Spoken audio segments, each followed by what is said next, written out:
Your love has ravished my heart and taken me over. Hey, you guys, it's the overnight minister's wife. I'm back, and I wanted to briefly just kind of lay a foundation about what you can expect from to hear from me in regards to content, and just give a little bit of an overview regarding who I am and my purpose. Because just the name overnight minister's wife, to me, this is just my opinion, it's a little loaded, you know and I don't want to give the impression that my content will be about my husband, because it's not going to be about him and what he does and where God has taken his life. I'm not saying that I will never mention it or talk about it, but my passion is for wives, only because I've been to hell and back in my marriage. I fought my way back in my marriage, and I'm better for having fought on my knees. I'm better all around, both in my marriage, out of my marriage, just as a person, for having gotten to know Jesus Christ better. So I don't regret having gone through what I went through. I wouldn't wish it on nobody. Don't get it twisted. No, wouldn't wish it on nobody. I'm just being real. I would not wish it on anybody what we went through. And hopefully by me sharing and being transparent, you won't have to go through what we went through. Um, because marriage is work. Marriage is work. I know pictures and photos and videos make it seem like a walk in the park, but let me tell you, it is my greatest challenge and it is my greatest reward in life. Marriage. I have no regrets, like I said, but I want to make it clear that my purpose on YouTube, Facebook, Instagram, any social media platform, it is to glorify God. It is to highlight the role that Jesus Christ played in my life as a wife. That's it. That is it. So, I don't know if that'll be for you. It may or may not be, but if it's not, pass it along to somebody else. There are so many wives out here that need to know that divorce is not the only option, particularly Christian wives. I see so often Christian wives, Christian marriages, that how we do church. We Anybody that grew up in church knows how to do church. You know what I mean. I'll use myself as an example. I grew up in a Christian home, Christian mom, Christian dad, but it probably wasn't until about 30 until I got really, really serious with my walk with God, okay?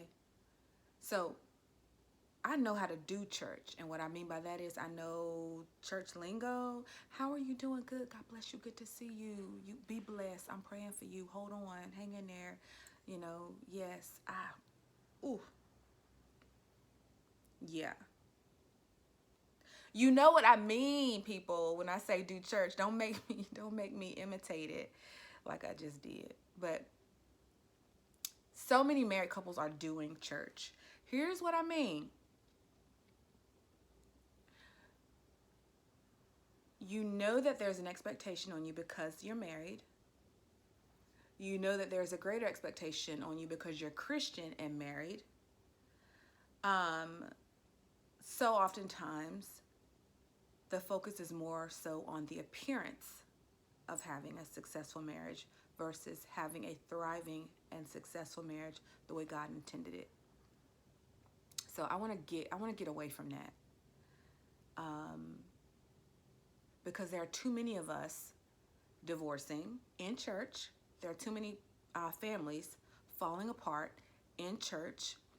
And what that tells me is that there's something deeper going on, something much deeper than the appearance. If you have a couple that appear to be fine and then they're divorced, then clearly there was something going on. And as brothers and sisters in Christ, we should be able to be transparent with each other. I don't need to be calling you sister if I cannot come to you as a sister. So I have an amazing marriage. To God be all the glory, all the honor, and all the praise. I can say that over and over again, and I do. I have an amazing marriage. But listen, it was not without challenge. It was not without adversity. And I was on the verge of walking out. I was on the verge of divorce. Divorce seemed like, oh, it was like heaven. It was like, it was like roasted pecans on butter pecan ice cream with a dollop of whipped cream. That's how much I was feeling divorce. Yes, I wanted a t-shirt. I wanted the hat. I wanted to throw myself a divorce party. Yes. So any wife, new, old, call yourself what you want, seasoned, whatever, can't tell me that I don't know what it's like to have a struggling marriage, that I don't know what it's like to go through, that I don't know what it's like to feel like I'm ready to throw in the towel, that I'm at my wit's end, and that I'm done, because I've been there. But when I tell you that Jesus Christ is a restorer of all things and that he truly does make all things new, listen, I'm a witness. My marriage is a witness. And that's why I call myself the overnight minister's wife. Not just because my husband happens to have the title. I don't like the word title, because title implies rank, and it really doesn't. Doesn't mean anything. Just because he's known as a minister in our church, that is not why I gave myself the name overnight minister's wife, meaning that my content will not be about who my husband is and what he does. Okay? My content will be about my role as a wife who happens to be married to a minister. Okay? That's it. That's it. I want to make sure that I made that clear. That overnight minister's wife just happens to be who I am. I just happen to be a wife, and my husband just happens to be a minister. Nothing more, nothing less.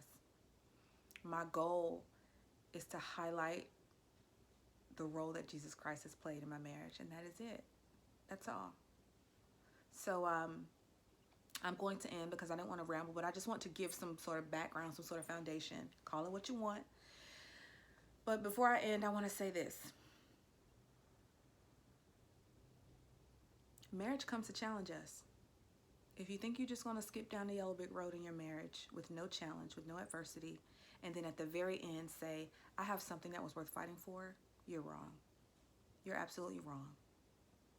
From the moment you say I do, from the minute you enter into a covenant based on the love of Jesus Christ that God has for us, you need to put your boxing gloves on. Period. With the T. Period.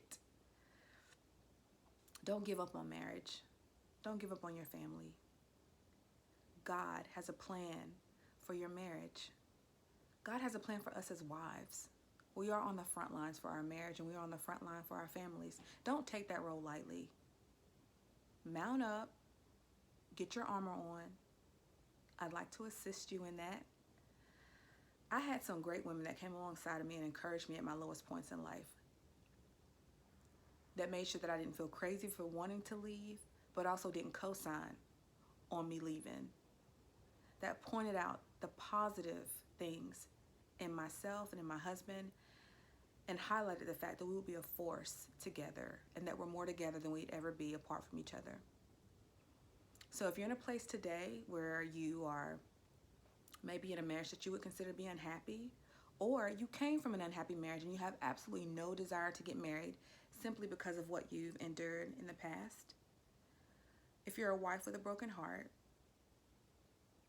who feels like she can never love her husband again, I'm here to tell you that God has better. That's it. That's all. God has better. I hope you follow me on this journey towards, what do we call it? I just call it my life's purpose. That's all it is. It's my life's purpose. Even if it only benefits one person, like it doesn't have to benefit hundreds, thousands. It don't just one listen, if one wife to be or one wife that's currently married says, wow, I heard Crystal's story. I heard what she went through. I've heard her talk about how she fought for her family and fought for her marriage on her knees. And it gave me the courage and the strength to do the same. Then that's all I want. That's all I desire. So yeah, like, comment, subscribe, share. Thank you for watching. Your love